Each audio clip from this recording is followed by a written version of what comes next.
Civilians streamed out of West Mosul as U.S.-backed Iraqi forces battled Islamic State militants and pushed deeper into the city. Desperate to get the young and elderly to safety, families from Mosul's Sumud district fled from the fighting on March 8th. فجروا بيوتنا، شالوا البيوت، دمروا العالم، أشغلوا العالم، قعدوها.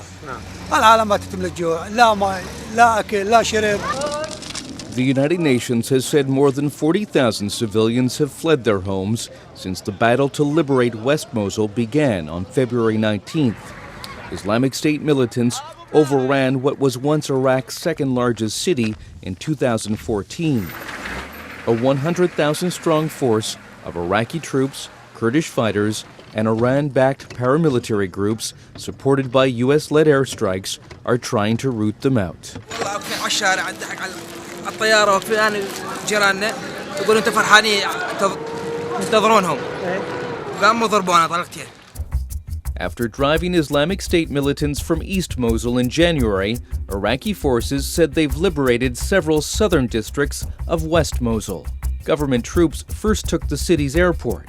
They then started advancing on West Mosul's heavily populated old city. Islamic State fighters fought back using suicide bombers and booby-trapped vehicles.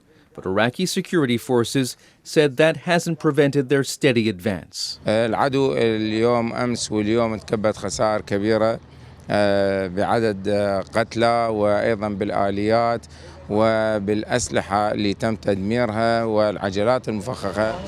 After Iraqi forces took control of West Mosul's Sumud district, aid was brought in on March 7th. Civilians lined up for government food parcels.